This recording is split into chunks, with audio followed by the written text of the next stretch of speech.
इंशाल्लाह ताला वो हमारे पास जल्द से जल्द आ जाएगी। एक तो अपनी फैमिली में नहीं है, दूसरी आपको कोई उठा के ले गया, थप्पड़ लगा दे, डरा दे, आंखें दिखा दे, पिस्टल दिखा दे, तो उसने तो वही बोलना है। वो तो इतनी दबाव में, इतनी परेशान होगी, न जाने कितनी दुआएं मांगती होगी। जब दुआ आ जाएगी तो उस वक्त क्या स्टेप होगा?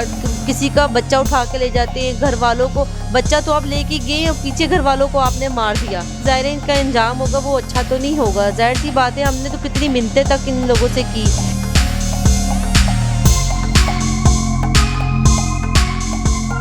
बिस्मिल्लाहिर्रहमानिर्रहीम, अस्सलाम वालेकुम। दस्तक टीवी के साथ मैं हूँ आपकी मेज़बान माहम ज़हरा। नाज़रीन, इस वक्त मैं दुआ ज़हरा के नानी के घर पे मौजूद हूँ और इस वक्त मेरे साथ दुआ ज़हरा के पेरेंट्स मौजूद हैं। वैसे तो अल्लाह का शुक्र है कि दुआ ज़हरा के केस में अब काफ़ी बेहतरी देखने में आ रही है और उम्मीद भी यही की जा रही है कि बहुत जल्द इंशाअल्लाह दुआ ज़हरा अपने वालिदैन के पास वापस आ जाएगी। इनकी वालिदा से बात करते हैं मज़ीद और पूछते हैं कि अब जो है वो उनकी उम्मीद कितनी पक्की है और अब इनके दिल में जो है वो कितनी खुशी है अपनी बच्ची के आने की। अस्सलाम वालेकुम। वालेकुम सलाम। सबसे पहले बताएं कि अभी जो है वो कितनी उम्मीद जो है ना वो बढ़ गई है दुआ के आने की? अब आज तो खैर बहुत ज़्यादा उम्मीद है, इंशाल्लाह ताला वो हमारे पास जल्द से जल्द आ जाएगी। क्योंकि ज़ाहिर सी बात है, जब बुरे दिन होते हैं तो अच्छे दिन भी आते हैं और हमेशा जो है वो बदी पे नेकी ही चाहती है।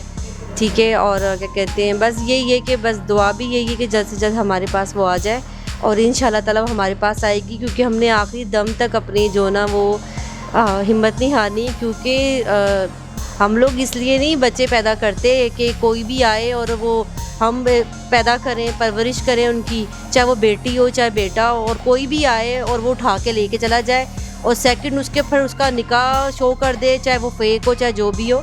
और दूसरी बात ये कि हम तो पीछे हटने वाले नहीं हैं। शायद दुआ ज़हरा का जो वीडियो बयान आया था, आप माँ हैं, जितना करीब से आप उसे जानती हैं कोई भी नहीं जानता होगा, उस वीडियो बयान में दुआ के एक्सप्रेशन और दुआ की बात से आपको क्या महसूस हुआ? देखिए, मैंने पहले भी काफ़ी चैनल्स पे ये बताया कि जब ये बयान आया था ना, तो उस वक्त मैं नमाज़ पढ़ रही थी और मेरी सिस्टर ने मुझे कहा कि देखो ये दुआ सामने जा रहा है। तो उसने जो बयान में बोला वो तो ज़ाहिर सी बात है, एक छोटा सा बच्चा भी होगा तो वो सामने देख के उसको गैस कर सकता है कि, क्योंकि आप एक तो अपनी फैमिली में नहीं है, दूसरी आपको कोई उठा के ले गया, तीसरा आप लोगों के घेरों में आप जो लेके गए हुए हैं ये लोग गैंग के बंदे, तो ये इसमें एक छोटी सी बच्ची, ठीक है, और वो उसको आप जो मर्ज़ी बोलें, उस बेचारी ने तो वही बोलना है, एक थप्पड़ लगा दें, डरा दें, आंखें दिखा दें, पिस्टल दिखा दें, तो उसने तो वही बोलना है। वो अगर मैं हूँ या कोई बड़ा आदमी भी होगा तो वो यही चीज़ बोलेगा। तो बयान से तो ज़ाहिर सी बात है, हमें पता है कि वो तो इतनी दबाव में, इतनी परेशान होगी, न जाने कितनी दुआएं मांगती होगी। लेकिन हमें उस वक्त बहुत खुशी हुई थी कि मैंने अपनी बेटी को अपने सामने उस दिन, चाहे पता नहीं 8 दिन हुए थे शायद, तो मैंने टीवी पे देखा कि मेरी बेटी मतलब कहाँ है, हमें पता चला वो ज़िंदा है। तो उस दिन मैं एक तरह दोबारा ज़िंदा हुई थी। नहीं तो उससे पहले तो मुझे समझ नहीं आ रही थी कि मैं हूँ भी कि नहीं हूँ। उम्मीद अब ये की जा रही है और काफ़ी चीज़ों से यही ज़ाहिर होता है कि अब इंशाल्लाह वो गैंग जो भी है, जो भी लोग हैं, वो अब ज़्यादा दिन तक जो है वो बच नहीं सकते, वो जो है वो पकड़े जाएंगे और दुआ जो है वो जल्द से जल्द आपके पास आ जाएगी। उसके बाद आप लोगों ने क्या सोचा हुआ है कि जब दुआ आ जाएगी तो उस वक्त क्या स्टेप होगा उन लोगों के लिए, उनको कहाँ तक पहुँचाना है आप? देखिए, हम लोग 22 दिन हो गए हैं। 22 दिन से हम लोग इतना तड़पे हैं ना, मैं बताऊं, मेरी बिल्कुल मामूली सी नज़र वीक थी पास की। अब यकीन करें, मैं अभी मोबाइल लेके अगर उसको ओपन करती हूँ ना, मुझे नंबर डायल से नाम नहीं पड़ा जा रहा मुझसे। इतनी रो कर मैं 22 दिन से मेरी इतनी ज़्यादा वीक हो गई है। आप एक माँ को आपने रुलाया, छोटी बहनों को रुलाया, पूरे घर को, बाप को रुलाया आपने। आप मतलब कि आप सोचें उनका क्या अंजाम होना चाहिए, जो एक किसी का बच्चा उठा के ले जाते हैं, घर वालों को, बच्चा तो आप लेके गए और पीछे घर वालों को आपने मार दिया। ठीक है, फिर आपने देखे पूरी दुनिया को कितना तंग करके रखा है। जो हमारे जहाँ चैनल्स वाले हैं, सब लोग जो देख रहे हैं वो भी डरते हैं। मेरी यहाँ तक के नेबर्स वाले वो कहती हैं हमारे बच्चे घर से बाहर नहीं निकल रहे। आप यहाँ पे देखें, उनके बेटे बाहर नहीं जा रहे, बाज़ार नहीं जा रहे सौदा लेने के लिए, तो बेटियां लोग अपने बच्चों को, बेटों को बाहर नहीं निकाल रहे। तो जो भी इसका ज़ाहिर है इनका अंजाम होगा वो अच्छा तो नहीं होगा। ज़ाहिर सी बात है, हमने तो कितनी मिन्नतें तक इन लोगों से की कि जो भी है बच्ची दे दो, बच्ची दे दो, लेकिन वो लोग कितने ज़ालिम हैं, उन्होंने एक बार भी नहीं सोची ये चीज़। तो जो भी उनका अंजाम होगा वो तो आप सबके सामने ही आएगा। दुआ के आने के बाद आप के अंदर जो है वो कितना सुकून होगा, और जब दुआ को आप पहली बार देखेंगे उस वक्त आप क्या सोचेंगे, क्या जज्बात होंगे, क्योंकि इतना ज़्यादा दुआ के लिए आप लोग तड़पे हैं, इतना परेशान हुए हैं। एक होता है बच्ची आपसे दूर हो, और एक होता है कि बच्ची दूर है और पता भी नहीं है कैसी हालत में है, और जब वो आपके सामने आएगी तो उस वक्त क्या सोचती हैं कि आप अपने जज्बात को कैसे कंट्रोल करें? देखिए, मैं आपको एक छोटी सी मिसाल देती हूँ। मैं हाउस वाइफ हूँ, तो हाउस वाइफ हो या जॉब करने वाली औरत हो, आपको पता है सबसे पहले घर आके वो अपने बच्चों को देखती हैं कि हाँ कुछ खाना मिलेगा कि नहीं मिलेगा। 22 दिन हो गए, मैंने 22 दिन से किचन में मैं अपने घर तो मैं बिल्कुल भी नहीं गई, और यहाँ पे हूँ मैं अम्मी के घर में, और 22 दिन से यकीन करें मैं किचन में इधर भी नहीं गई, क्योंकि मेरी कंडीशन ही नहीं होती किचन में जाने की।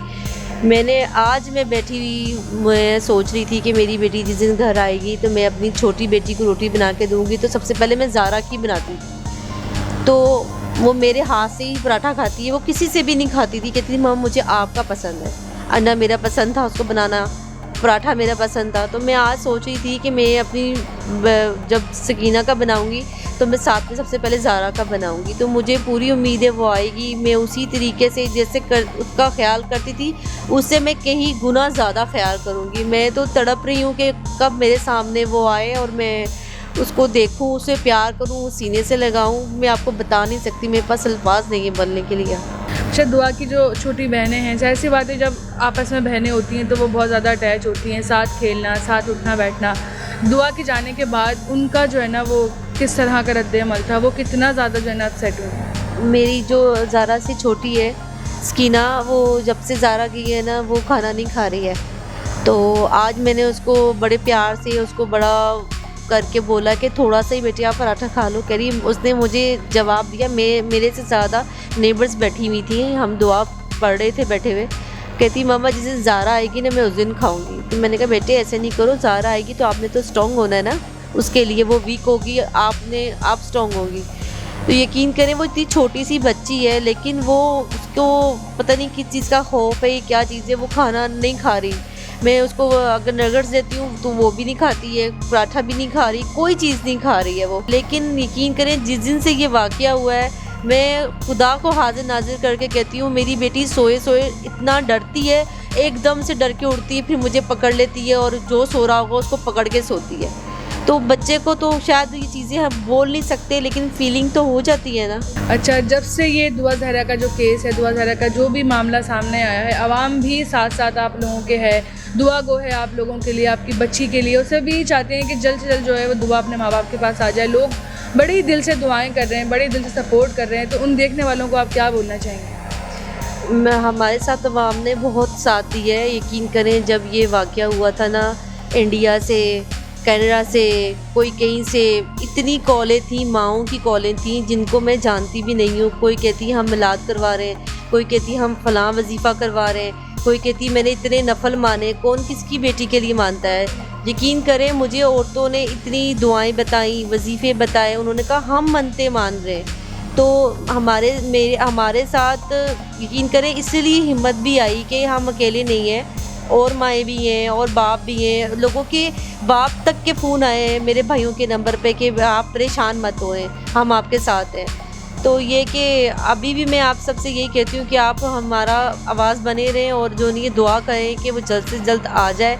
और ये जो गंदा निज़ाम है, जो लोग बच्चों को उठा के लेके जाते हैं, वो उनको पता, खाली मेरी बेटी तो इंशाल्लाह ताला आ जाएगी, मुझे अल्लाह से पूरी उम्मीद है।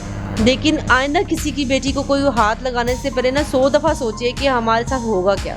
जो है वो दुआ की वालिदा ने बिल्कुल ठीक कही कि ये कोई ऐसा पहला केस नहीं है। इससे पहले भी काफ़ी बच्चियों को इस तरह से यहाँ से वरगला के अगवा करके ले जाके जो है ना वो उनके साथ गलत तरीके से हरकत करके उनको बेच दिया। बहुत से केसेस सामने आए हैं और ये मामला अभी तक चल रहा है, रुका नहीं है।